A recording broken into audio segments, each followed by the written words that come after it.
Ladies and gentlemen, we interrupt your regularly scheduled programming to bring you this special bulletin. Episode 7 of The Acolyte has released, and ever since the day it came out, when the first two episodes were released, I've been looking and searching and trying to track down someone talking about how good the season is, how good the story, the acting, the plot points, just explaining to me why The Acolyte is good outside of general statements in a spoiler review using buzzwords and just generalization. It's intriguing. And well, I happened upon this lovely little article. I saw, it was a couple of people brought it up, and I decided, you know what? Let's take a little journey. Let's record a video and get a genuine reaction to the oh so wonderful, the oh so talented Kotaku journalist, Alyssa Mercante. This is going to be a fun little romp through her mind and what she thinks about The Acolyte. In this article, if you're mad about The Acolyte, you haven't been paying attention to Star Wars. Well, I think that's the problem, Alyssa, is that we're mad about The Acolyte because, well, we have been paying attention. We have been watching it play out over 7 episodes and seeing it for the absolute dog water that it is in terms of writing. The latest episode of Star Wars Disney Plus series shows the dangers of a Jedi's hubris. Well, we already knew the dangers of the Jedi's hubris from the prequel trilogy, and that was done in a far, far better way. But let's see what she has to say. The Acolyte, the new Disney Plus Star Wars series set in the High Republic era, an era that nobody really knows about and nobody really read about, has been open about its intentions from the jump, portray the Jedi Order at the height of its power, and show how they are responsible for their own fall from grace. George Lucas did that in a far better way, and nothing in this show has done that. Not a single thing. The same fall we watched play out in the prequels over 20 years ago. So you're just going to rehash an old story that was done in a far better way.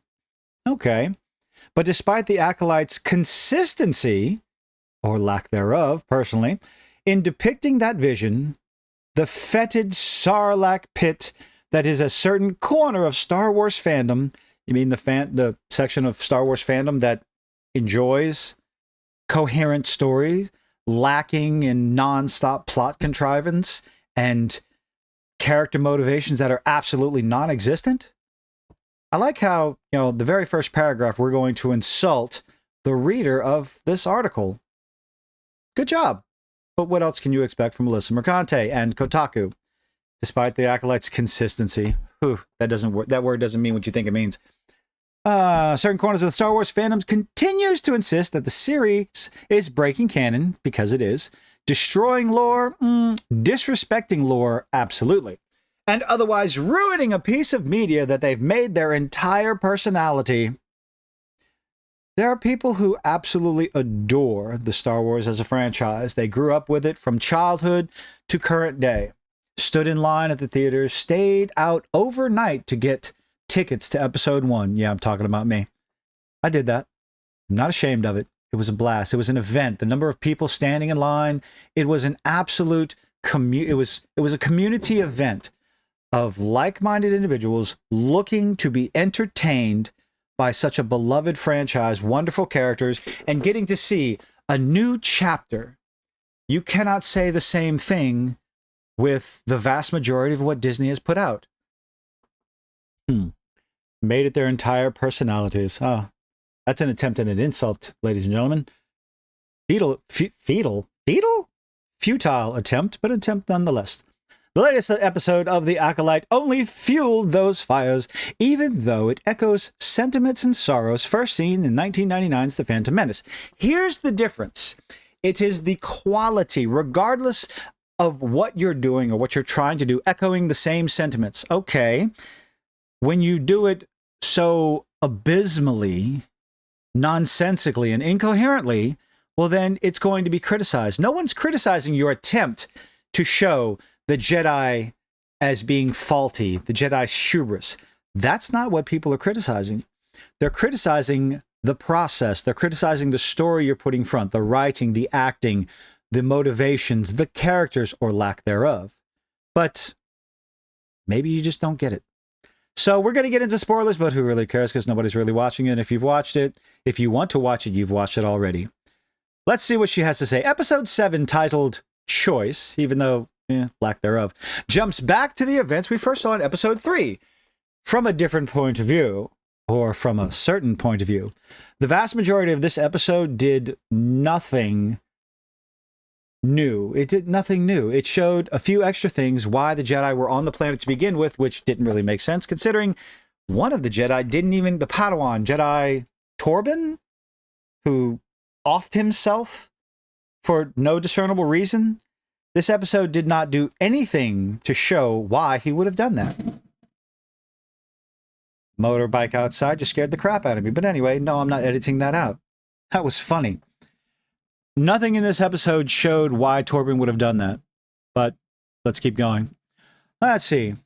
Jedi encounter a coven of witches and 2 twin girls, May and Osha, on Brennuk. We already know this stuff. The planet believed to be devoid of life, thanks to a, a hyperspace disaster 100 years ago. So that's apparently why the Jedi are there, to test the environment to figure out why this is happening. Although Torben, who's been there 7 weeks, does not know what convergence is and doesn't even know why they're there. He's been there for 7 weeks. This is the quality of writing that's being criticized. But let's keep going. In the earlier episode, it appears that May, who is more loyal to the Coven than her sister, locks Osha in her room, which is exactly what she does, and starts the fire to keep her from leaving, which is exactly what she does. And that fire kills their mothers. Okay, well, that's not what happened.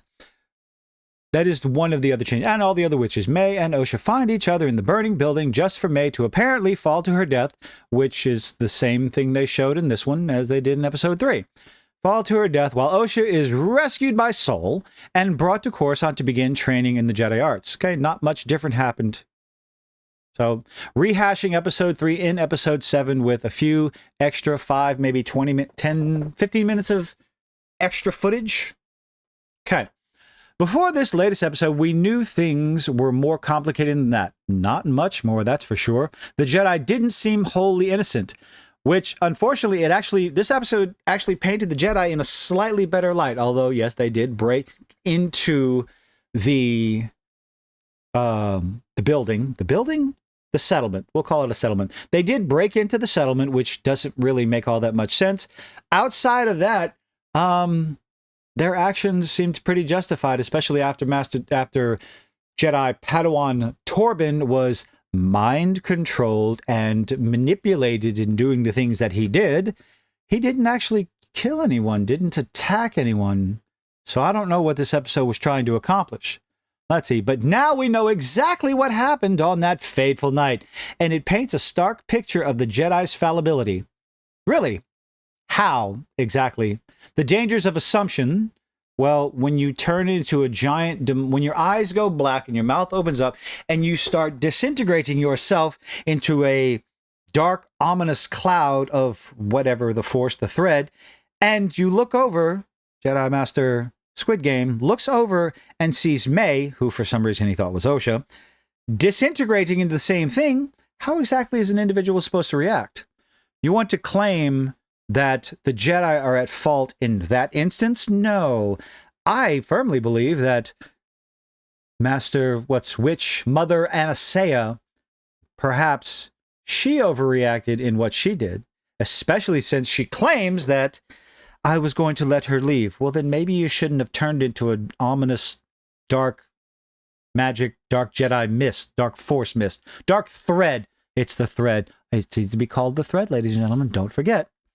The dangers of assumption and the flaws of tying a religious group to a governing body. Oh boy, tying a religious group to a governing body. Now, we already knew that was foolish. That was covered in the prequel trilogy. Why are we rehashing it now? Oh, possibly because Disney Star Wars doesn't know how to make an original story. Because Osha and May, there's nothing original about their story. They're twins. They're the same. They're not even twins.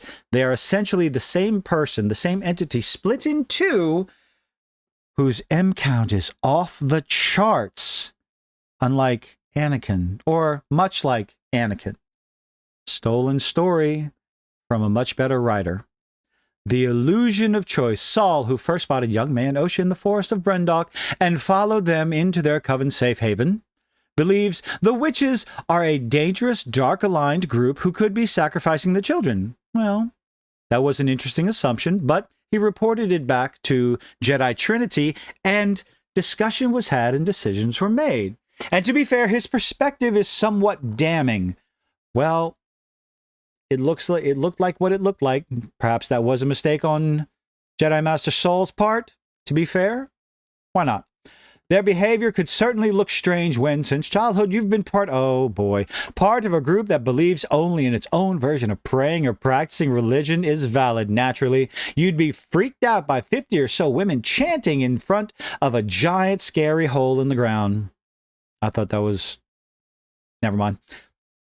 So sure, it looks different, but again, Master Saul went back to Jedi Trinity to get information, to pass on the information, and the instruction from the Jedi Council was to leave them alone. You've interfered too much. Go off and do something else. So perhaps Saul's decision, and of course Torben's decision, was irrational. You can say that, but to put that decision fully on the Jedi as a whole, I believe is a little bit unfair, Alyssa. Saul's misunderstanding of which is clearly a much more complicated situation than which is bad, although they did possess Torben, mind control him, brainwash him, tempt him, which is kind of a dark side act. And then when they showed up with concern for the children, for the girls, who one of which was already going to be left to go with the Jedi, Mother Zabrak was hostile. 100% hostile. Drew her weapon, had the other witches draw their bows, but of course, the Jedi are the evil ones here. Which is bad. Leads him to believe that he must save the girls, especially Osha, who he thinks is meant to be his Padawan. Now, I will definitely criticize that part of it because it doesn't make any sense. He interacted with them for 5 minutes. She is meant to be my Padawan, but maybe Leslie is writing what she knows. Creepy old dude going after young girls. Anyway, moving on. Though Carrie-Anne Moss's Master Indara tells him not to meddle in these affairs after the girls take the Jedi test. Fair enough. And warns him of the dangers of getting involved. Saul refuses to listen. Again, mistake on his part, not necessarily a mistake on the part of the Jedi. Essentially egging on her frustrated Padawan Torben. Exactly how did that happen? Did we watch a different episode? Egging on Padawan Torben. That's not actually what happened. The problem with Torben is that Mother Anastasia got into his head and tempted him with his motivations of, I want to go home, which is a moronic motivation at best. Brainwashed him, tempted him, did all the little mind tricks to him. That was from Mother Anastasia, not from Jedi Master Squid Game. I'm trying to remember their names, ladies and gentlemen, but I'm so used to calling them the meme names. I'm sorry. Not really. To blame that on Master Soul instead of Anastasia would be, I don't know, what's the word? Bad faith at best? Let's see. Hops onto his speeder bike to rescue. No, he wasn't going rescue Osha and May. He was going there to kidnap them. The show portrayed him as going after them because he wanted to go home. And with them in his possession, I guess, for lack of a better term, would have shown the Jedi Council that, yes, there is a convergence here. I can go home and play Fortnite. Even though they were told by the Jedi Council to go back to Coruscant anyway, even without the twins. So that's the stellar writing coming from Disney Star Wars and Lesbian Headlamp. So to put this in your review, Alyssa, rescue Osha and May? No. There was absolutely nothing there to make anyone believe that Torben was going there to rescue anyone. It was Master Soul, Jedi Squid Game, who wanted to rescue Osha because Osha wanted to leave with them. That was the assumption. That was the idea. And yes, Jedi Master Soul did act emotionally and irrationally. Why? Don't know. Things go downhill fast, mostly because of the witches themselves and May. Mostly because, actually pretty almost solely because Mother Zabrak eggs May on to get angry and go do whatever you have to do to keep Osha from leaving. What sort of mother does that to her children? If you want them so bad, if you don't want them to leave so badly, maybe when May showed up and said, please help, everything's on fire, instead of attacking the Jedi, you go and rush to save your child. Anyway, moving on. Things go downhill fast with their arrival, kicking off a massive fight that was actually started by Mama Zabrak, which Osha and May's mother, Coven leader Anastasia, is killed by Soul as she begins using magic in a way that clearly scares him. Well, it was partially because when she was disintegrating, so was May. How exactly is someone going to react? Now, the main problem I had with that scene is the fact that Mother Anastasia is dissipating into nothing. She is incorporeal. She's scattered to the winds, much like how Dracula uses his little escape route in many depictions of Dracula. He turns into a bunch of bats in order to escape danger. Putting a knife or a dagger through those little bats doesn't do much of anything. So why did the lightsaber affect Mother Anastasia in the way that it did? Okay. Stellar writing on the part of Disney Plus, Disney Star Wars, and Leslie Headland. I'm working on it. Killed by Soul as she begins using magic in a way that clearly scares him. Again, the magic, the look of May disintegrating and fear is what got him to act. And I'm sorry, I don't think he acted irrationally. The witches then possess Wookiee Jedi Kelnaka, clearly an act of hostility, especially after they possessed Torben. But we don't need to worry about that.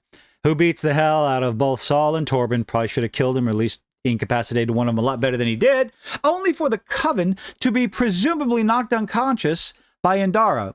They looked dead. Which, again, that's another thing that doesn't make sense. Who force shoves them out of Kelnaka's head? It kind of looked like they died, especially since none of them woke up as everybody was trying to escape the burning stone and metal facility. Still desperate to save the girl, Saul, still desperate to save the girls, discovers them on opposite sides of broken teetering walkway and chooses to save Osha, to just save Osha. We're not going to talk about the fact that he tried to keep both platforms up, the walkway, both halves of the walkway up as best he could, but had to make a decision to save one of them because otherwise they both would have died. At least that's what the show was trying to portray. He had to make a decision, and that is the guilt that he has had to live with, which, if written just slightly a bit better, is understandable.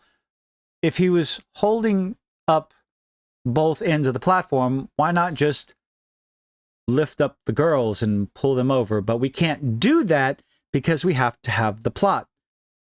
Okay, he can't physically hold up both sides of the walkway. Correct.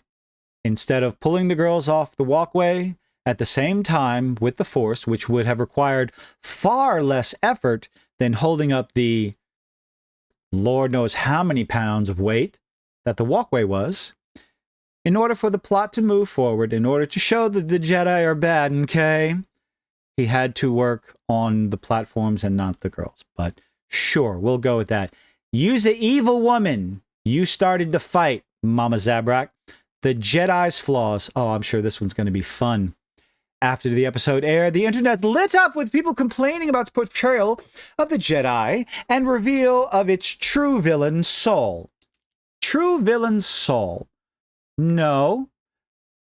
Complaints about the bad writing, the waste of an episode, yes. Saul being the villain, No, he made an unfortunate choice that was pushed on him by the witches, by the mothers, mostly by Mama Zabrak over there. You had to make a choice to save one of them or allow both of them to pass, allow both of them to fall to their deaths. Although May didn't actually fall to her death, and there was no clear indication of how exactly that happened, because probably wouldn't have made sense anyway. Reading those comments and seeing the angry YouTube thumbnails reminds me once again of the rapid deterioration of our collective cultural memories. Oh boy. We've seen this exact thing happen before in Star Wars: A Phantom Menace. Of course we did. What we got here? Liam Neeson's Qui-Gon Jinn refused to listen to the Jedi Council or the worries of his Padawan, Ewan McGregor's Obi-Wan Kenobi, after meeting a young, Force-sensitive Anakin Skywalker on Tatooine.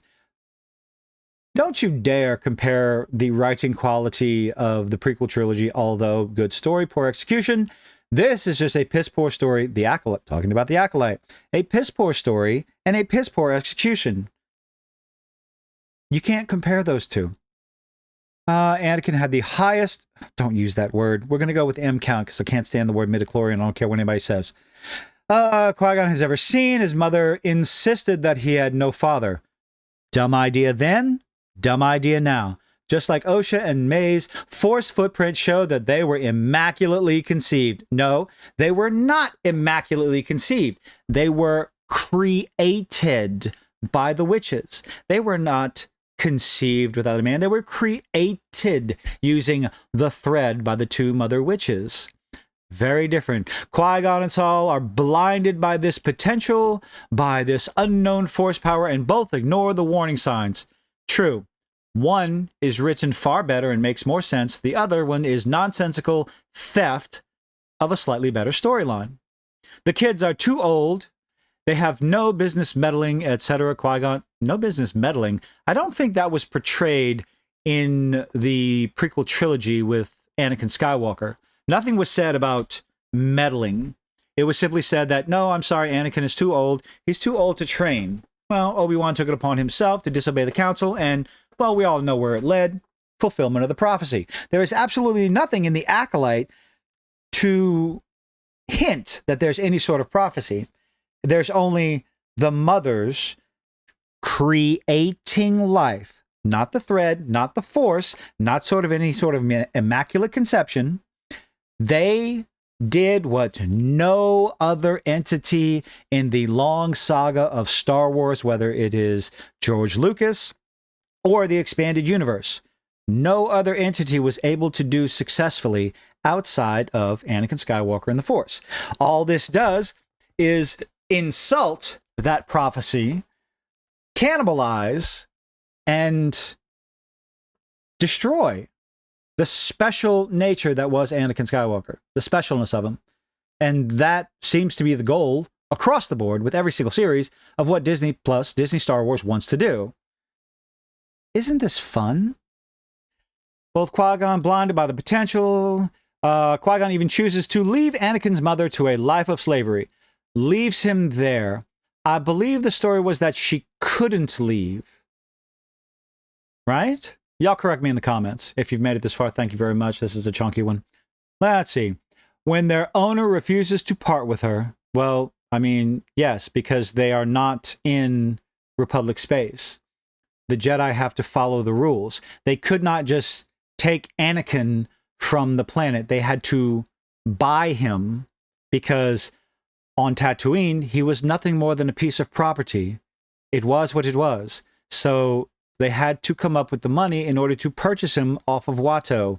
They did not have enough for the mother. And the mother decided to sacrifice her well-being in order for Anakin to have a better life.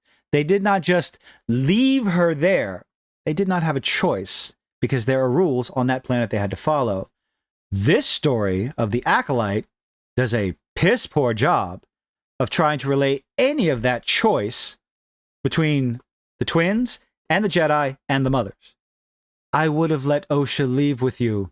Well, then why did you turn into a giant dark cloud? And anyway, Anasea even predicts the fall of the Jedi because, well, she read the script and she's familiar with the prequel trilogy. follow the Jedi due to their own hubris, saying someday those noble intentions you have will destroy every Jedi in the galaxy. Anakin's mistreatment at the hands of the Jedi turn him to the dark side. Mistreatment? Heaven forbid it could have anything to do with Palpatine manipulating him to his side.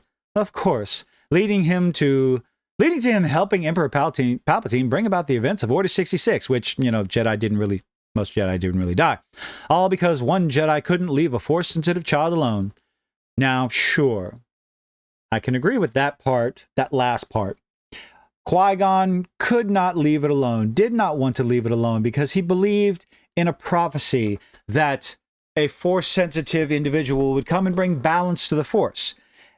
Unfortunately, Qui-Gon did not realize what that meant. Everybody found out later on.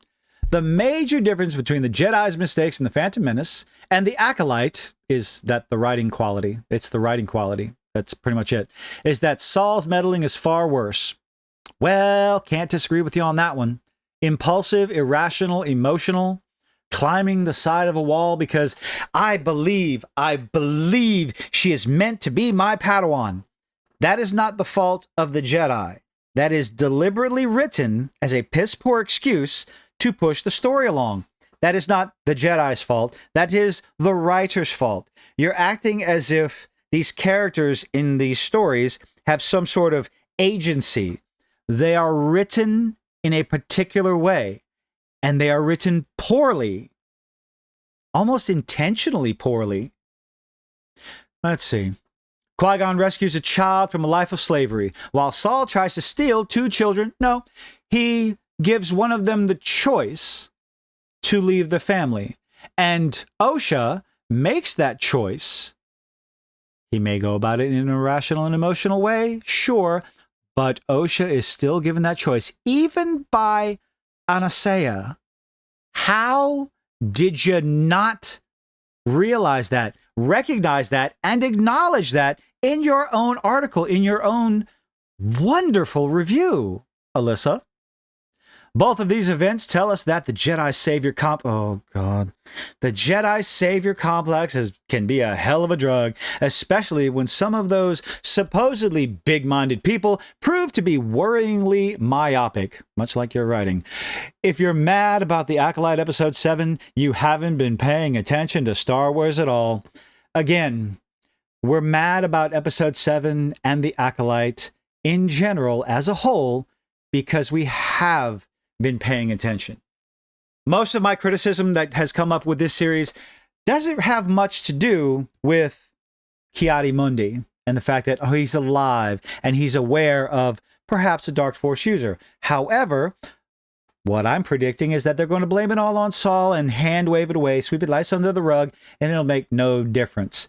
That's not my concern. I go into these projects, into these episodes, into these TV series, these little bits of entertainment, hoping to be entertained. I'm a bit of a Star Wars normie. I'm a major fan of the original trilogy, and despite my criticisms of the prequel trilogy, I am a fan of the prequel trilogy. But I watch these shows for themselves. I don't have knowledge of the expanded universe. I do find out later. I do try to educate myself by watching other people's reviews and other people's discussions on it. So when I sat down to watch The Acolyte, I wanted to be entertained. I was looking for entertainment. I was looking for coherent storytelling, enjoyable characters that I could relate to, and there really isn't much of that in this series. I mean, episode 1 alone, the amount of plot contrivance in it drives me up the wall. The fact that you can now combine episode 3 and episode 7 together to have not much of a story. Whatever they were trying to accomplish to show that the Jedi are bad in K, it failed miserably in that part. No one has a problem if they were going to try and portray the Jedi as not the greatest and their methods not the best. It could have been done better. And that's all we hope for. That's all we want to see when we sit down and watch these shows. Better storytelling, better character development, better world building. Because what Disney Star Wars is putting out now, what Lucasfilm is putting out now, with Kathleen Kennedy at the head of the table, it's not working. It's not enjoyable stories. Stories that contradict itself in the episode, in the season, is getting tiresome. It's getting tiresome to the point that even Soul herself, Grace Randolph, I can't believe I forgot her name. Grace Randolph is even getting to the point where episode 7, she's waking up, ladies and gentlemen. Episode 7 was just bad. Even when the Disney Star Wars shills who go gaga over Smiler Ren taking off his shirt and, Osha staring at his cock. I said it. In the episode, because, hey, it's a movie, it's a TV show about space wizards and laser swords meant for children, right? Okay, so we can't criticize it. Moving on. Even the Disney Star Wars shows like Grace Randolph are starting to criticize it for what it is. A bit day late and a dollar short, but welcome to the club, you filthy bigot. But anyway, let me know what you think in the comments. Isn't this just a wonderful, oh so wonderful, I guess, review by Alyssa Mercante of episode 7? Because if you're mad about the Acolyte, you just haven't been paying attention to Star Wars. Let me know what you think in the comments. Leave a like, leave a dislike. Do all those nifty little things that YouTubers beg you to do. And I appreciate you making it this far. Have a good one.